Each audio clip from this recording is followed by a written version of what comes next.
orgullo cegador, riqueza vacía, un insulto, 400 guerreros, una esposa sensata. Ella interviene. 600 hombres Armados marchan por el desierto. Su líder acaba de ser insultado, humillado públicamente. Y ahora todo lo que toca está a punto de cambiar. Pero hay una mujer que ve lo que está por venir. Ella ve la muerte en el horizonte. Y en las próximas 2 horas, ella será la única cosa entre la masacre y la misericordia. Su nombre era Abigail, y lo que ella hizo ese día cambiaría el rumbo de una nación entera. Nabal era extraordinariamente rico, pero extraordinariamente necio. Su esposa era lo opuesto. Abigail vio 3 pasos adelante cuando otros solo veían el momento presente. Y en esa capacidad de ver más allá, está la diferencia entre la destrucción y la salvación. Para entender quién era Abigail, debemos viajar mentalmente al desierto de Parán. En los días tumultuosos, cuando David aún huía del rey Saúl, era un tiempo donde la ley era lo que el hombre más fuerte podía imponer. La supervivencia era lujo. La cordura, un regalo escaso. Nabal está en la terraza de su casa, observando el esquileo de sus ovejas. Miles de animales blancos se agolpan en los corrales. El olor a lana mojada y estiércol sube hacia donde él permanece, orgulloso. Sus manos, blancas y cuidadas, sostienen una copa de vino. No son manos de trabajo, jamás lo han sido. Junto a él, sus mayordomos esperan sus órdenes. El viento del atardecer mueve su túnica de lino fino, tela costosa. Cada pliegue es deliberado, pensado. Los sirvientes notan cómo Nabal rasguña la pared de piedra con su dedo, dejando surcos leves, como si escribiera su superioridad en las propias rocas. La hacienda de Carmelo es inmensa. Trigales que se extienden hacia el horizonte, 6.000 ovejas, ganado sin contar, viñedos que visten las laderas con sus vides tupidas. Nabal es el hombre más rico de la región. Todos lo saben. Él se asegura de que todos lo sepan. Pero hay algo que turba esta tarde de celebración. Algo que llega con los pies polvorientos de un mensajero que trepa por el sendero de piedra. El mensajero respira pesadamente. Su túnica está rasgada en varios lugares. Carga un saco vacío sobre el hombro. Cuando ve a Nabal, se acerca con cierta cautela, como quien entra a territorio de un animal sin saber si atacará. Señor Nabal, dice el mensajero, inclinándose apenas. La voz le tiembla. He venido desde el campamento de David, en el desierto de Parán. Nabal no responde de inmediato. Toma un sorbo de vino. El silencio se estira como un tendón tense. ¿David?, pregunta finalmente, sin mirar al mensajero. ¿El fugitivo? ¿El que Saúl persigue? Sí, señor. David envía este mensaje con saludos de paz. Él y sus hombres han estado en los campos cercanos durante todo el esquileo de tus ovejas. Han protegido tu ganado. Ningún salteador se atrevió a acercarse mientras David y sus guerreros vigilaban. Nabal suelta una risa seca. El sonido sale de su garganta como una cuerda rozando piedra. Se gira finalmente hacia el mensajero y cuando lo hace, sus ojos son como piedras de hielo. En esta mirada hay un desprecio que trasciende la simple desaprobación. Es el desprecio de alguien que ve en el otro una criatura de naturaleza completamente inferior. ¿Protegido mi ganado?, dice, las palabras envolviendo veneno. Escucha bien, forastero. Yo protejo mis propias posesiones. Yo, no un desgraciado que huye como ratón de su propio rey. ¿Quién crees que es? ¿Una gloria? ¿Un príncipe? Suelta otra risa.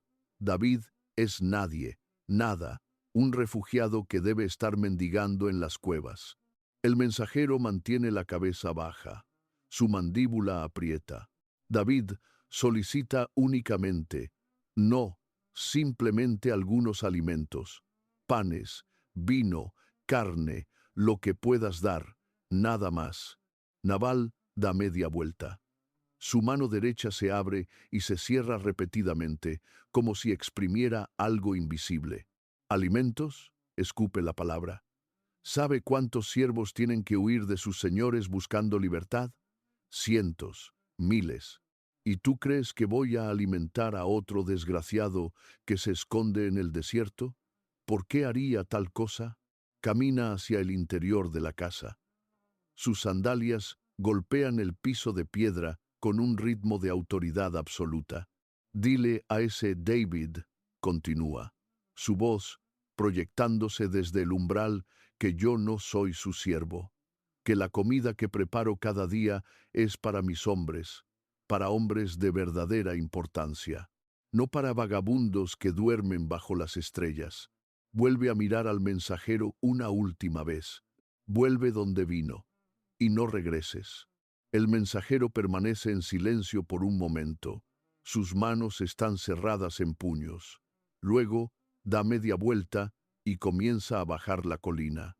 Mientras desciende, se escucha el sonido de las ovejas, el chasquido de los mayordomos con sus varas, el viento que silba entre las piedras del camino. Nabal observa desde la terraza cómo el mensajero se pierde en la distancia. Luego levanta su copa de vino y bebe.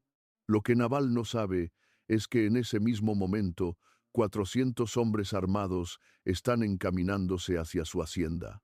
David ha escuchado la respuesta, y la respuesta ha sido un insulto que no puede ignorar. Lo que Nabal no sabe es que está a punto de convocar su propia muerte. Abigail está en la cocina cuando una de sus doncellas entra corriendo. La muchacha está sin aliento. Sus mejillas están enrojecidas, no por el calor del fuego que calienta el lugar, sino por la urgencia, por el miedo que vibra en su garganta. Señora, dice la doncella, uno de los siervos vino desde el camino. Trae noticias. El mensajero de David regresó insultado. Nabal lo rechazó y ahora Abigail se detiene. Sus manos, que estaban moliendo grano en un mortero, quedan inmóviles. Alrededor de ella, la cocina exhala olores que normalmente son reconfortantes. Pan recién horneado, higos secos, vino fermentado. Las paredes de piedra del lugar retienen el calor del fuego de leña que crepita en la esquina. Pero en este momento, esos aromas se sienten como la atmósfera de una tumba. ¿Ahora qué?, pregunta Abigail, aunque sospecha la respuesta. Ahora David viene, con 400 hombres. Los siervos los vieron desde la colina, se acercan hacia aquí, y Nabal no necesita terminar. Abigail ya comprende todo. Ha visto el temperamento de su esposo durante años. Ha presenciado cómo su arrogancia lo ha llevado a insultos que otros hombres habrían pagado con la vida. Pero Nabal siempre tuvo suerte, prosperidad que lo blindaba, riqueza que lo protegía. Pero David no es un acreedor ordinario. David no es un comerciante ofendido que pueda demandarlo ante un juez. David es un hombre desesperado, perseguido, armado y furioso. Abigail está descalza. Sus pies tocan el piso de piedra frío y siente esa frialdad ascender por sus piernas. Respira profundamente. El aire que entra en sus pulmones huele a humo de leña. Una textura áspera, casi seca, que raspa su garganta. Pero respira de todas formas. ¿Cuánto tiempo tenemos?, pregunta. Poco, señora. 1 hora, quizás menos. Abigail mira alrededor de la cocina. Ve los sacos de grano, los cueros de vino apilados en la esquina, las ovejas colgadas preparadas para el salado, las frutas secas en tinajas de cerámica. Mira todo esto como un comerciante que evalúa su inventario, pero no está pensando en pérdidas. Está pensando en salvación. Reúne a 10 doncellas, dice, y su voz es firme, clara, sin temblores, las más fuertes. las que pueden cargar peso. La doncella se mueve rápidamente, desapareciendo en las sombras de la casa. Abigail comienza a trabajar con una velocidad que solo la urgencia puede crear. Mueve sus manos con precisión casi divina. Toma panes, 200 panes, recién horneados, todavía tibios, con la corteza crujiente. Sus dedos sienten esa textura mientras los apila en canastas de tejido tupido. El olor a pan fresco llena toda la cocina, y por un momento terrible es el aroma de la esperanza y la muerte al mismo tiempo. 2 cueros de vino. Los levanta con ambas manos, sintiendo el peso de la fermentación, ese líquido que reluce de rojo oscuro cuando entra la última luz del atardecer. El cuero es áspero, curtido múltiples veces, con cicatrices de uso que Abigail siente bajo sus palmas. 5 ovejas asadas. Ya están cocidas, esperaban ser la comida de los siervos. Abigail las envuelve en telas de lino, manteniendo el calor, manteniendo la dignidad de lo que alguna vez fue un animal vivo. Grano tostado, cebada procesada, lo vierte en bolsas. 100 pasas de uvas secas, envueltas cuidadosamente. 200 higos secos, dulces, prensados en bloques densos. Mientras trabaja, las doncellas entran en la cocina, una tras otra, 10 de ellas, y sin que nadie diga una palabra, comienzan a ayudar. No preguntan por qué. La autoridad silenciosa de Abigail es suficiente. Han servido en esta casa el tiempo suficiente para saber que cuando ella actúa de esta manera es porque el universo está cambiando de dirección.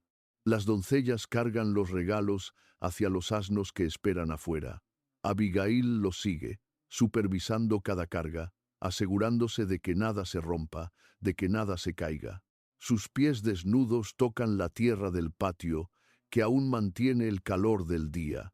Es una sensación extraña, esa tibieza que contrasta con el frío de la noche que se aproxima. El último asno recibe su carga. Abigail se detiene por un momento mirando lo que ha preparado. Los regalos no son exagerados, tampoco son insignificantes. Son exactamente lo correcto. Son humildes y generosos al mismo tiempo. Ahora piensa, ahora voy a hablar donde Nabal ha callado. Voy a actuar donde Nabal ha rehusado actuar. Sabe que está desobedeciendo a su esposo. En cualquier otro contexto, tal desobediencia sería motivo de reprimenda, de vergüenza pública, quizás peor. Pero en este momento, en esta hora específica de la historia, Abigail reconoce algo más profundo que la obediencia al hombre. Reconoce una verdad que trasciende las jerarquías terrenales. Si no actúo ahora, hombres inocentes morirán, mi propia familia morirá, y será culpa de la insensatez que pude haber detenido. Las doncellas están listas, los asnos están cargados. Abigail se gira hacia la casa una última vez. Ve a Nabal en la terraza, aún bebiendo vino, aún revolviendo en su propia arrogancia. Él no la ha visto. No sabe lo que ella está haciendo. Ella no le pide permiso. Abigail monta en su asno y comienza a descender la colina hacia el camino que lleva al desierto. Abigail y sus doncellas descienden por el camino de piedra cuando ven las antorchas. Docenas de ellas, cientos, moviéndose como brasas que flotan en la oscuridad. Y bajo esas antorchas, los hombres. 400 guerreros, todos armados, todos furiosos. David lidera el grupo montado en su caballo. Incluso desde la distancia, Abigail puede ver la tensión en su mandíbula, la manera en que sus manos agarran las riendas. Ha pasado años perseguido por Saúl, ha dormido en cuevas, ha comido lo que podía encontrar, y en ese momento, cuando piensa que al fin ha encontrado un momento de respiro, de provisión, un hombre llamado Nabal lo insulta como si fuera un perro. Abigail levanta su mano, ordenando al grupo de doncellas que se detenga. Luego, ella sola continúa avanzando hacia David. Los guerreros la ven. Las espadas comienzan a levantarse. Los hombres murmullan. ¿Quién es esta mujer? ¿Es una trampa? ¿Es un ardid? David levanta su mano, y el ejército se detiene. Espera.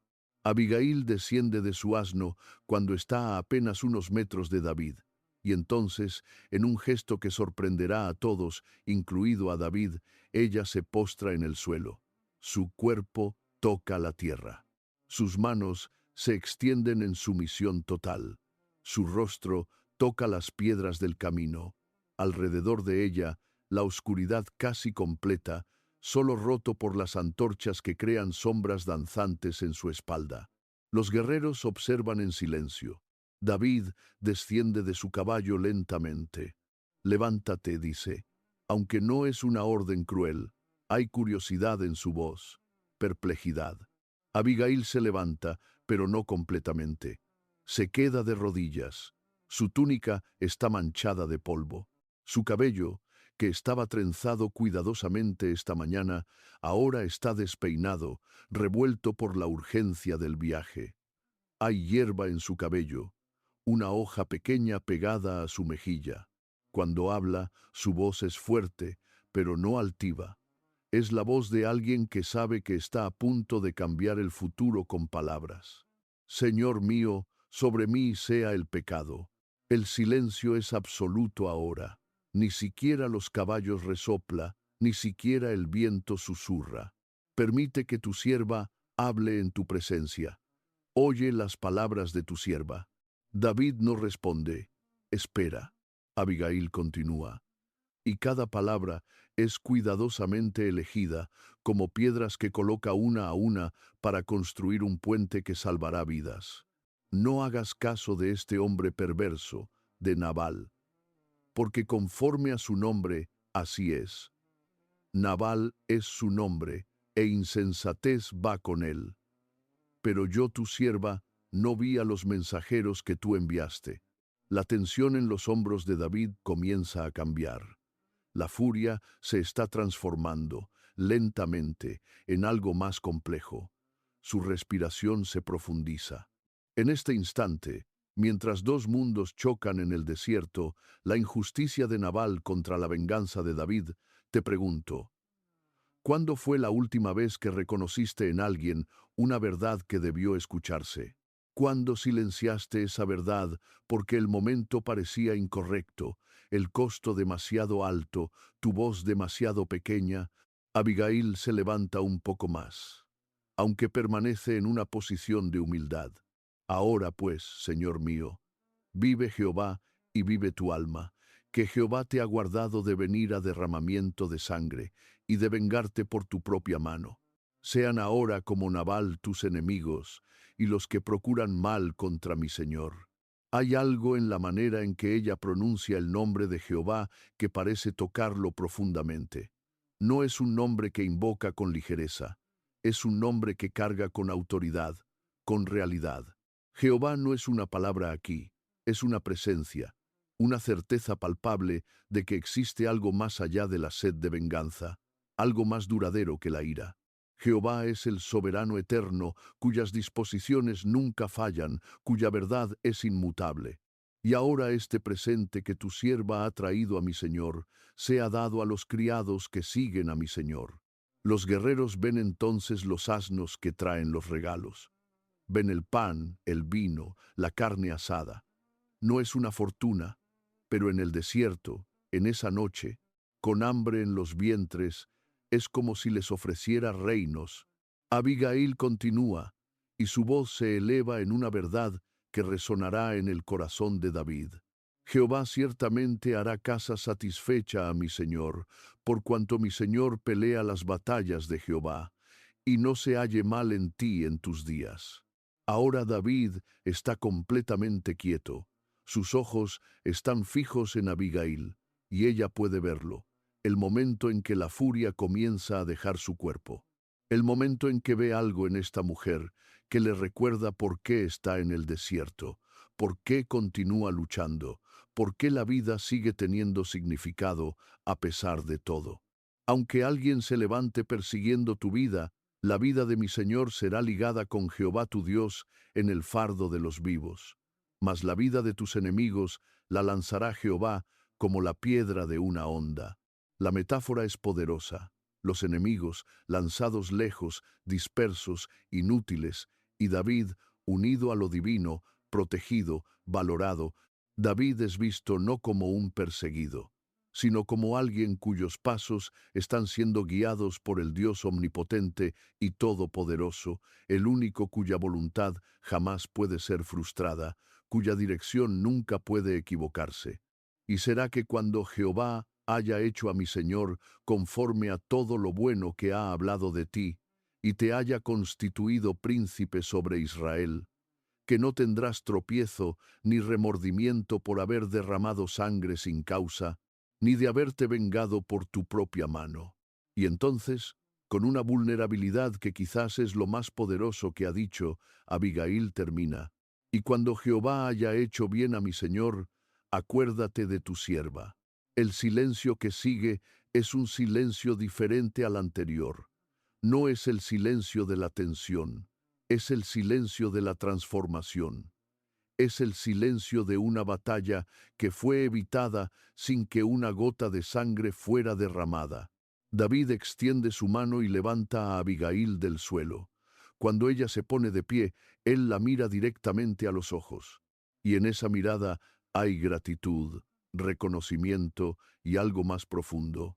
El reconocimiento de que Dios acaba de usar un instrumento humano para salvarlo de sí mismo. Bendito sea Jehová Dios de Israel, dice David, y su voz está llena de una reverencia renovada que te envió para que hoy me encontrases. Y bendita sea tu discreción, y bendito seas tú, que me has estorbado de llegar a derramamiento de sangre. Suelta su mano. Luego añade: porque vive Jehová Dios de Israel, que me ha guardado de hacerte mal, que de cierto si no te hubieras venido en mi encuentro, de aquí a la mañana no le hubiera quedado a Nabal ni un varón. Es una promesa de violencia que no será cumplida. Es una guerra que no ocurrirá. Es una civilización que continúa porque una mujer tuvo el valor de actuar cuando otros callaban. David se gira hacia sus guerreros. Recibid estos presentes y aceptad la paz que esta mujer trae. Los guerreros comienzan a descargar los asnos. El pan es distribuido, el vino corre, la carne asada es compartida, y en ese momento, en ese lugar donde hace poco había muerte, hay ahora comunión. Hay alimento compartido, hay una tregua que se convierte en amistad. David vuelve a Abigail. Sube en paz a tu casa. Mira que yo he oído tu voz y te he aceptado. Abigail asiente. No hay vanidad en su rostro, no hay orgullo, hay solo la paz de quien ha hecho lo que debía hacer en el momento exacto en que debía hacerlo. Ella y sus doncellas dan media vuelta y comienzan a ascender la colina hacia Carmelo. Las antorchas de David permanecen abajo, un fuego que ya no amenaza, sino que ilumina. Nabal está completamente borracho cuando Abigail regresa. No está en la cama, está en la sala principal, rodeado de las ánforas de vino que ha vaciado a lo largo de la noche. Su túnica está abierta en el pecho. Hay vino derramado en su barba. Ronca profundamente, una respiración que suena como el viento en una cueva. Abigail lo observa desde el umbral. Hay un momento en que podría despertarlo, podría gritarle lo que ha hecho, podría demostrar su acción, su desobediencia y de alguna manera obligarlo a enfrentar la realidad de que ha sido salvado por la mujer que juraba obedecer, pero que en realidad ha sido su salvadora. Pero no lo hace. Abigail elige el silencio. Es un silencio estratégico, calculado, sabio.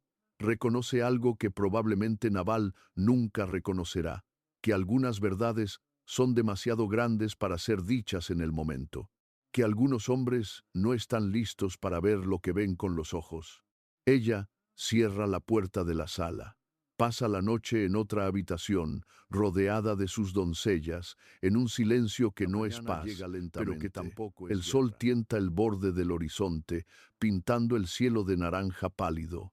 Abigail sabe que debe esperar, Sabe que Nabal debe despertar. Sabe que la realidad debe tocarlo cuando su mente esté lo suficientemente clara como para entender. Nabal abre sus ojos cuando el sol está ya bien arriba. La resaca lo golpea como un puño. Su cabeza martillea. Su boca sabe a ceniza y amargura. Se incorpora lentamente, enfocándose en las sombras de la habitación. Abigail está sentada en una silla, frente a él. Ha estado esperando. Sus manos están tranquilas. Su rostro es impasible. ¿Cuánto tiempo?, pregunta Nabal, sin ni siquiera tener claridad sobre qué quiere preguntar. Abigail cuenta la historia, no con acusación, no con reproche, solo con los hechos puros. Los mensajeros rechazados, David en camino con 400 guerreros, la muerte inminente de todos en la hacienda, su decisión, los regalos preparados, el discurso, la transformación de David, la paz. Nabal la escucha, y con cada palabra su rostro cambia. El color desaparece de sus mejillas, sus manos comienzan a temblar, no de frío, de puro terror, porque comprende en ese momento cuánto estuvo cerca de la muerte. Comprende cuántas vidas dependieron de una mujer que él nunca vio como nada más que una esposa. Comprende que ha sido salvado por alguien que él creía inferior. En este momento, mientras Nabal enfrenta la verdad de su propia insensatez, reflexiona sobre esto. ¿Quién en tu vida actúa con sabiduría donde tú actuarías con impulso? ¿Reconoces ese acto o pasas por alto a quienes te protegen desde la sombra? El orgullo de Nabal no puede soportar esto.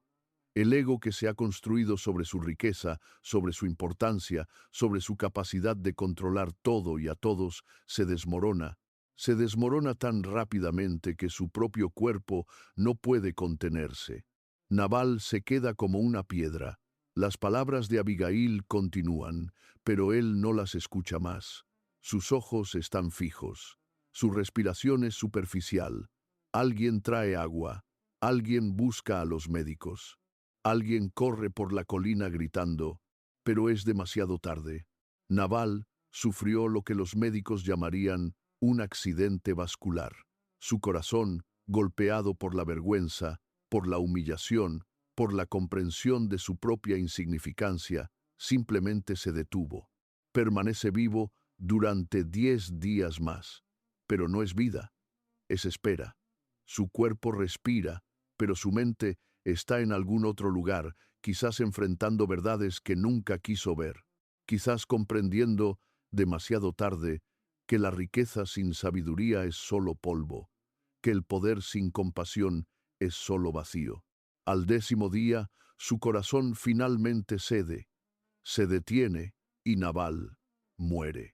La hacienda de Carmelo queda sin dueño, los rebaños quedan sin pastor, la riqueza queda sin guardián.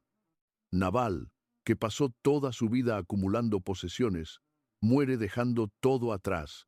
Su nombre, que significa insensatez en hebreo, resulta ser la descripción más precisa de su vida entera. Abigail vela el cuerpo, hace lo que se espera de una viuda, pero mientras lo hace, sabe que la vida que tenía ha terminado, y que una nueva vida, una que ni siquiera podía imaginarse hace solo días, está a punto de comenzar. David había guardado silencio durante esos 10 días. Había esperado, como un hombre espera a que la voluntad divina se manifieste, porque sabía, en su corazón, que Nabal no sobreviviría mucho tiempo.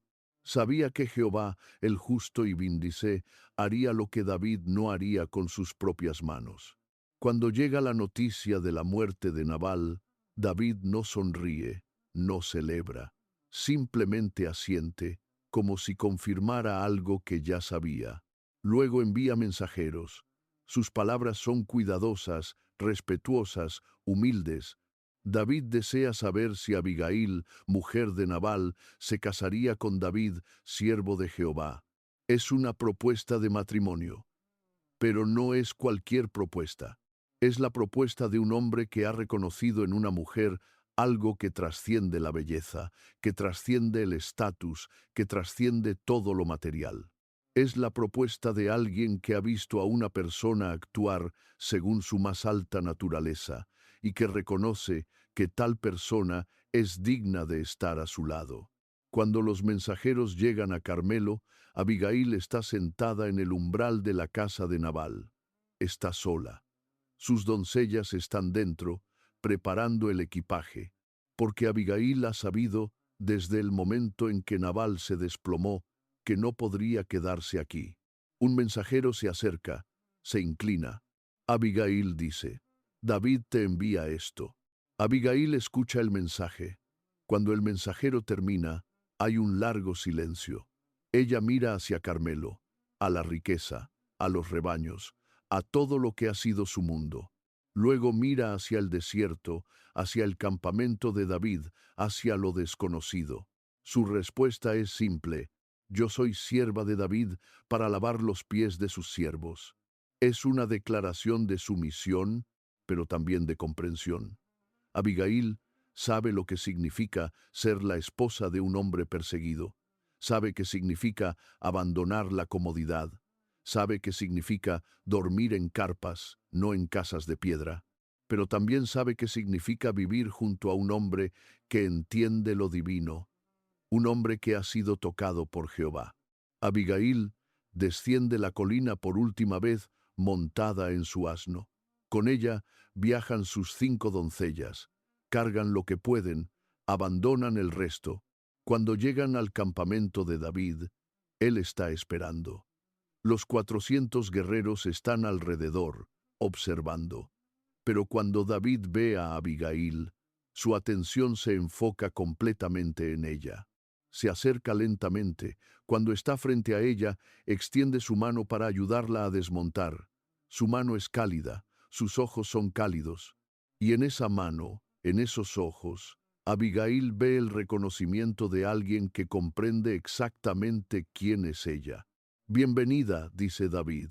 Y es simple, pero contiene universos.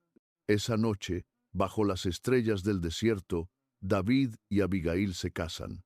No hay castillo, no hay multitud, solo los guerreros de David que entienden que algo sagrado está ocurriendo.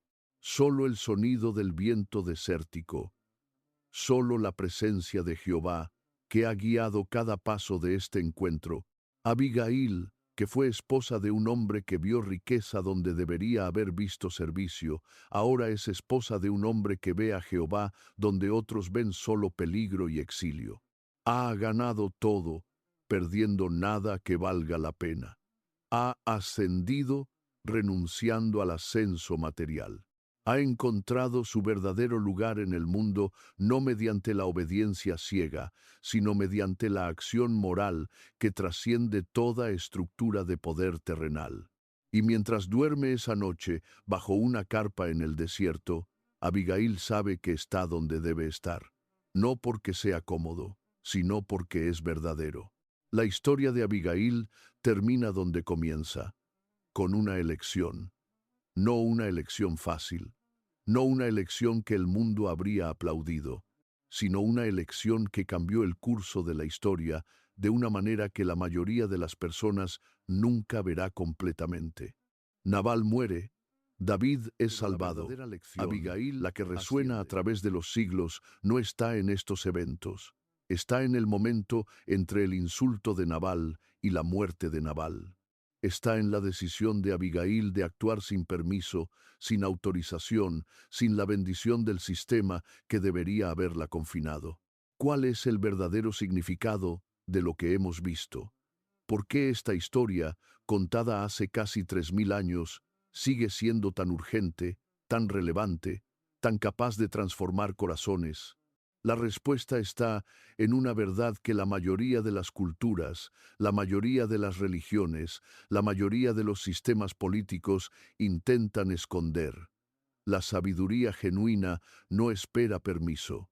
La verdadera moralidad no se pregunta, ¿es legal?, sino, ¿es lo correcto?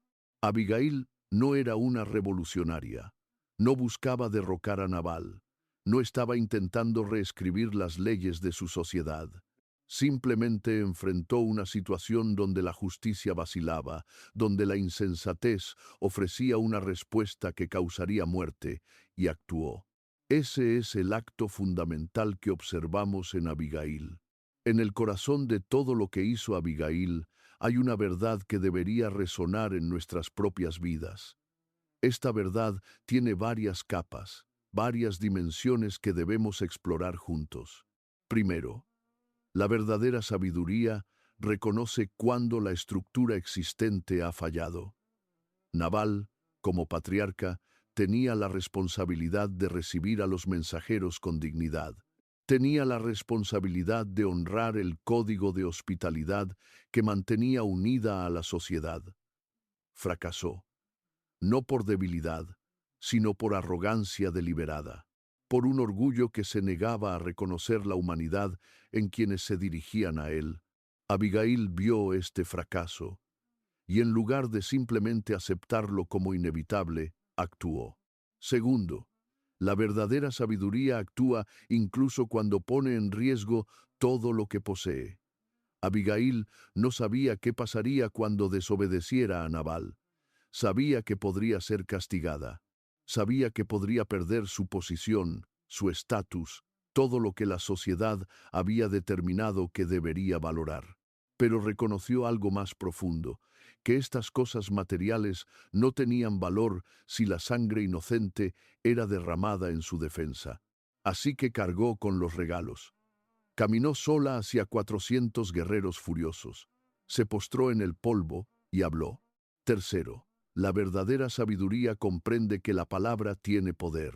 David llegó buscando violencia. Fue transformado por palabras, no palabras vacías, no frases bonitas sin fundamento, sino palabras que provenían de una verdad profunda sobre Jehová, sobre la vida, sobre el significado de la existencia. Abigail no necesitaba armas para cambiar el mundo en ese momento. Necesitaba verdad, y la tenía. La primera es la paciencia estratégica en la verdad. Después de enfrentar a David, Abigail no corre a confrontar a Nabal. Espera. Deja que el horror pase. Deja que la realidad se asiente. Y cuando finalmente cuenta la verdad, la cuenta de una manera que, aunque lo destruye, le permite a Nabal enfrentar la realidad de quién es. La segunda es que la prosperidad espiritual supera a la prosperidad material. Nabal era el hombre más rico de Carmelo. Abigail era una mujer sin poder en esa sociedad. Pero al final, Nabal muere. Sus posesiones no le salvaron. Abigail, que renunció a todo lo que poseía, gana un esposo que es uno de los hombres más grandes de la historia. La tercera es que la fe genuina se demuestra con hechos. Abigail menciona a Jehová en su discurso a David, pero no son menciones ociosas. Cada mención es un acto. Cada declaración sobre Jehová es respaldada por una acción. El envío de los regalos, la postración, el viaje a través del peligro. Pero, ¿cómo se aplica esto a nuestras vidas? Vivimos en un mundo diferente, ¿no es cierto? Pero la verdad es que todos nos enfrentamos a versiones modernas de la situación de Abigail cada día. Nos encontramos en circunstancias donde la sociedad existente está fallando. Tenemos la capacidad de actuar, pero la acción requeriría que nos pusiéramos en riesgo. La verdad que necesitamos compartir es incómoda, no bienvenida, quizás peligrosa. En estos momentos somos Abigail. ¿Cómo respondemos? Nos quedamos en silencio porque la sociedad nos han enseñado que nuestro papel es la obediencia pasiva. Permitimos que la insensatez prospere porque el costo de la acción parece demasiado alto. ¿O hacemos lo que Abigail hizo? Reconocemos que hay momentos en que la verdadera obediencia a lo divino requiere desobediencia a lo establecido. Abigail no es una rebelde. No desafía a Nabal por principio. No busca cambiar la sociedad. Actúa en respuesta a una circunstancia específica. La muerte es inminente. va a suceder, a menos que alguien actúe ahora. Abigail actúa porque la situación lo exige, porque la espera equivaldría a complicidad, porque el silencio sería una forma de asesinato. Entonces, cuando miramos la vida de Abigail, la pregunta final es esta: ¿en qué situaciones he permanecido en silencio cuando debería haber hablado? ¿En qué momentos he aceptado la autoridad insensata de alguien cuando debería haber reconocido una autoridad más alta? Y cuando vuelva a enfrentarme a esa situación, porque volveré a enfrentarme a ella una y otra vez en la vida, ¿tendré el coraje de hacer lo que hizo Abigail? No es fácil. Requiere reconocer que el verdadero poder no viene de las posiciones que nos dan, sino de la verdad que comprendemos. Requiere, en pocas palabras, sabiduría. Y la sabiduría, como vimos en Abigail, actúa. Actúa incluso cuando no tiene poder. Actúa incluso cuando es insólito. Actúa incluso cuando el costo es alto. Porque la sabiduría reconoce algo que el mundo nunca comprenderá completamente, que la vida, la verdadera vida, no viene de la seguridad que ganamos para nosotros mismos, sino del bien que hacemos para otros. Y cuando hacemos ese bien, cuando actuamos con esa sabiduría, nos encontramos a nosotros mismos no como siervos de sistemas muertos, sino como siervos del Dios vivo. Y esa es una libertad que ningún rey, ningún sistema, ninguna estructura humana puede quitarnos jamás. Suscríbete para recibir la siguiente historia bíblica inspiradora.